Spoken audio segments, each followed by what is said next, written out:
Aujourd'hui, nous allons vous raconter l'histoire d'un homme qui est décrié, qu'on a peut-être à tort roulé dans la boue. Nous allons revenir sur l'histoire du maréchal Philippe Pétain. Tout commence dans un petit village du Pas-de-Calais, Cauchy-à-la-Tour, le 24 avril 1856. Un certain Henri-Philippe Benoni Pétain est né. Il grandit dans une famille modeste de cultivateurs, installée dans la commune depuis le XVIIIe siècle. Bien que son acte de naissance porte le nom de Henri-Philippe Benoni, Homer et Joseph, c'est Philippe qu'il choisit. Marqué à 14 ans par la défaite de la guerre franco-allemande de 1870, il décide de servir son pays et de devenir soldat. Il intègre la prestigieuse école militaire de Saint-Cyr en 1876. En peu de temps, ses qualités militaires et ses talents de stratège lui permettent de monter les grades rapidement. En 5 ans, il devient sous-lieutenant. Seulement 2 ans plus tard, lieutenant. Et il devient capitaine juste quelques années après. Fort de son talent, il est admis en 1888 à l'école supérieure de guerre et en sort breveté d'état-major. Il commence à se faire remarquer par son caractère fort lors des expulsions des congrégations religieuses de France et l'affaire des fiches organisée par des loges maçonniques en 1900. On demandera à Pétain, alors officier, de dénoncer les sous-officiers qui allaient à la messe. Pétain, sans une once d'hésitation, répondit « Moi, la messe, j'y vais tous les dimanches, mais je suis au premier rang, et assis, je ne vois pas ceux qui sont derrière. » Dès le début de sa carrière militaire à l'armée, déjà le fougueux officier Pétain se démarqua, bouleversant les avis de ses compères officiers, en préconisant des tirs plus précis au détriment d'une grosse intensité de tir. Malheureusement, il ne fut pas écouté, et en 1911, l'état-major prône l'offensive à outrance. Tactique en partie responsable de milliers de morts inutiles et évitables. Pétain, lui, préconise la manœuvre, la puissance matérielle et le mouvement. Tactique que les Allemands utiliseront durant la Seconde Guerre mondiale. Il avait un amour pour ces hommes rares pour l'époque. Il déclara à ses élèves officiers: accomplissez votre mission coûte que coûte. Faites-vous tuer s'il le faut. Mais si vous pouvez remplir votre devoir tout en restant en vie, j'aime mieux cela. Parmi les officiers rangés sous ses ordres en 1912, on trouve le jeune Charles de Gaulle, alors sous-lieutenant. En juillet 1914, le colonel Philippe Pétain s'apprête à prendre sa retraite. Ce qui ne put arriver. La Grande Guerre venant de commencer, il est appelé au bataillon. Pétain est alors promu général en septembre de la même année et s'illustre pendant la bataille de la Marne. Il fut l'auteur de la seule percée pendant la bataille de l'Artois en 1915. Et déjà, son souci d'épargner la vie de ses soldats le rend très populaire parmi ses hommes. En 1916, après de nombreuses victoires, l'une d'entre elles le rendra encore plus célèbre et populaire, la bataille de Verdun. Il comprend rapidement que le ravitaillement est d'une importance capitale et crée la première division de chasse aérienne.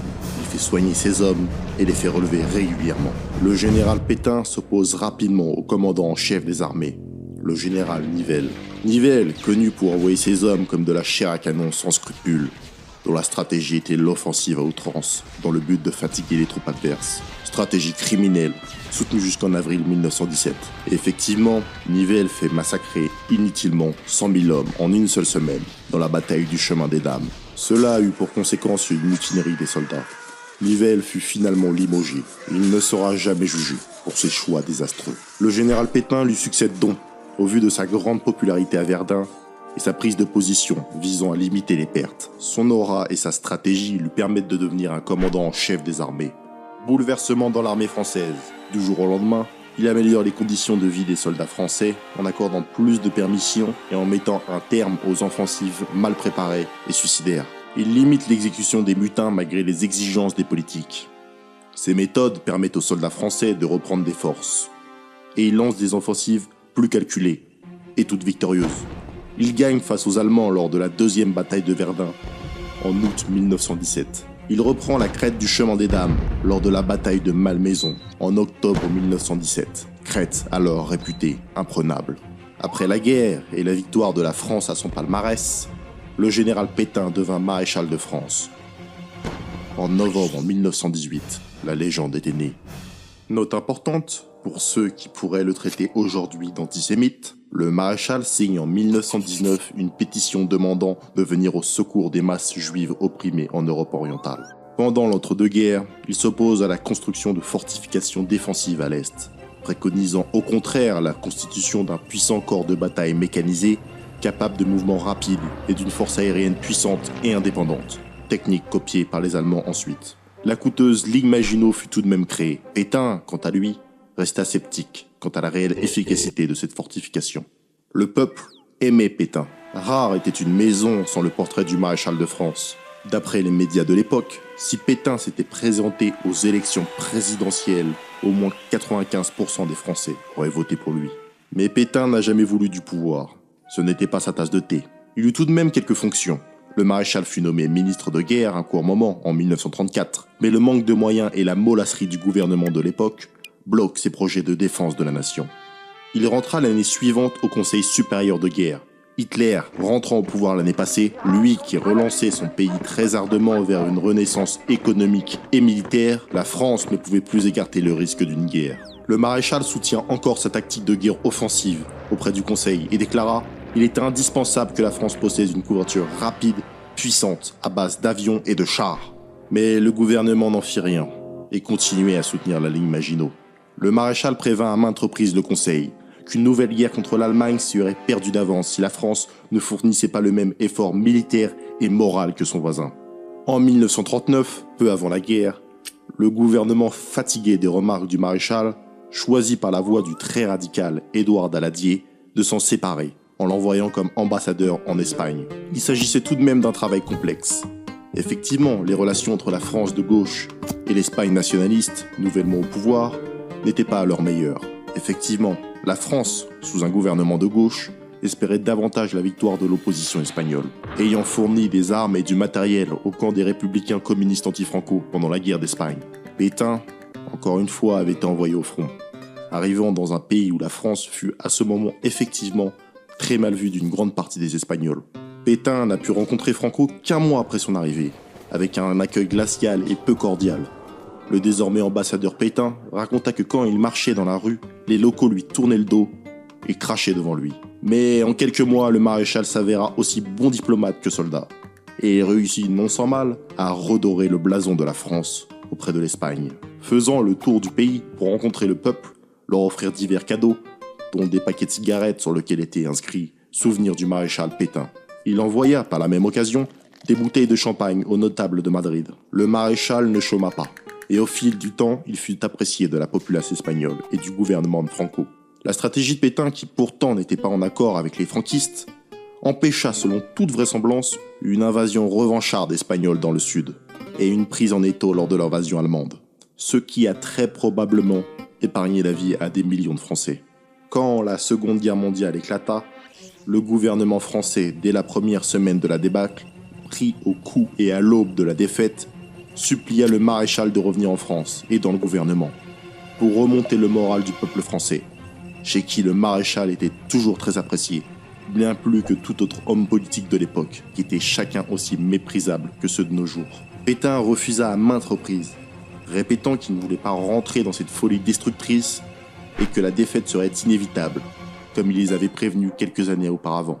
D'ailleurs, une bonne partie des généraux fiables de l'époque étaient du même avis.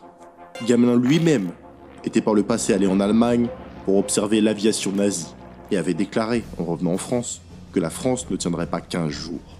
La guerre commença donc du fait d'un gouvernement irresponsable, dirigé par Blum et toute sa clique du Front populaire, alors que le maréchal avait conjuré de ne pas s'y lancer. Ce fut catastrophique.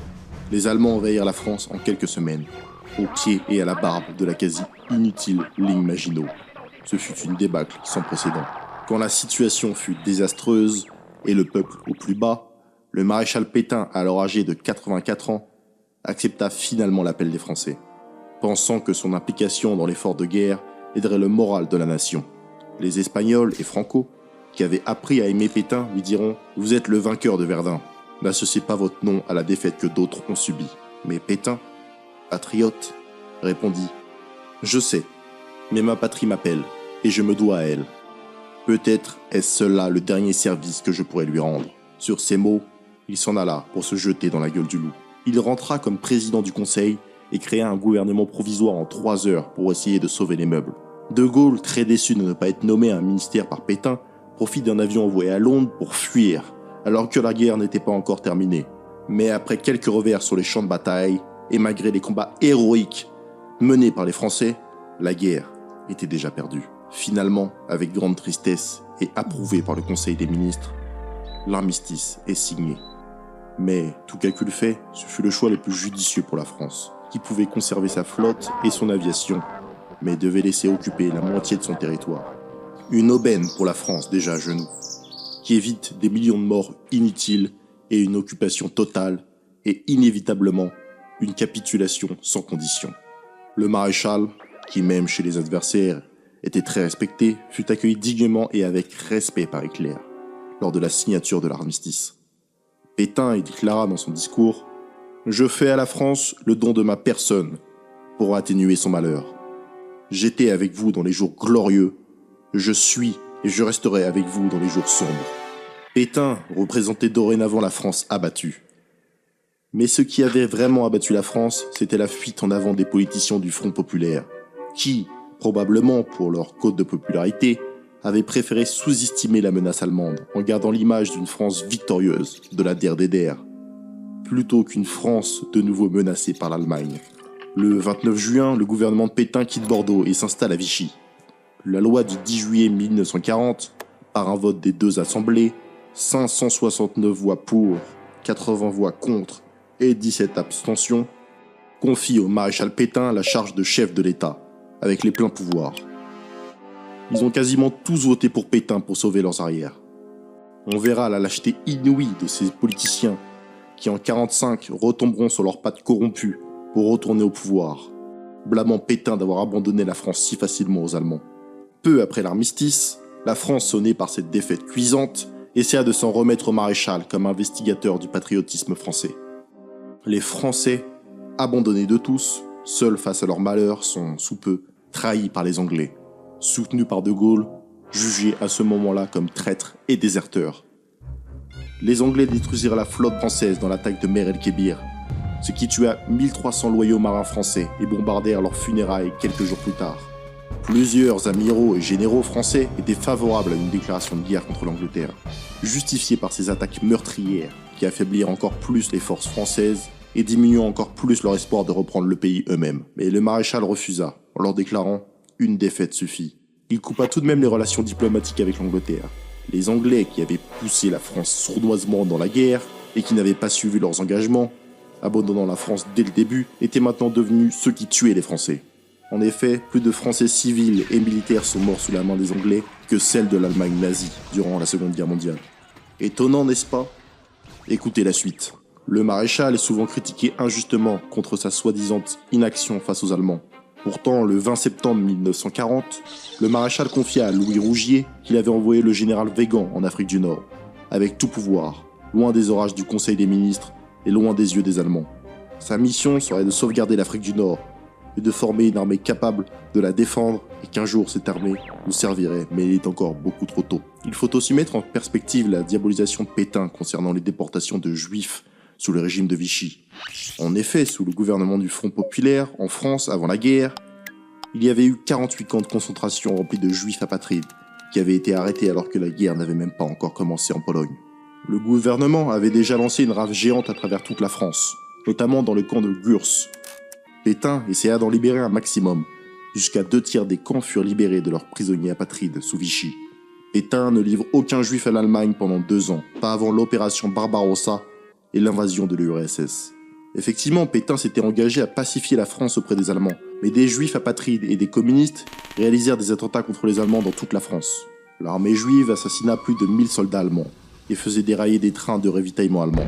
Les Allemands, désespérés de cette situation et en plein affrontement à l'Est, ont contraint Vichy à mettre fin à ces attentats au plus vite. À cause de cela, des milliers de juifs apatrides ont été arrêtés et envoyés à Drancy. Pétain protégeait les juifs français au détriment des apatrides. Le maréchal ne pouvait pas grand-chose vis-à-vis de la Gestapo, mais à chaque fois qu'on lui annonçait une condamnation à mort d'un résistant français et qu'on arrivait à temps pour l'avertir, le maréchal intervenait et quand son intervention jouait entre la condamnation et l'exécution, souvent le maréchal réussissait à sauver la vie du résistant. Il se démenait tant bien que mal pour nourrir convenablement les prisonniers de guerre français faits arrêter par les Allemands et permit la libération en juillet 1940 et mars 1942 de près d'1 million de prisonniers. Certains des discours du maréchal à Vichy ont été écrits par un écrivain juif du nom d'Emmanuel Berle. Le maréchal, n'ayant aucune haine ou mépris, était surtout patriote et cherchait à épargner autant de vies françaises que possible. C'était le plus important pour lui. Il ne cherchait ni la renommée ni le prestige. Il était le plus loyal envers son pays et ses habitants.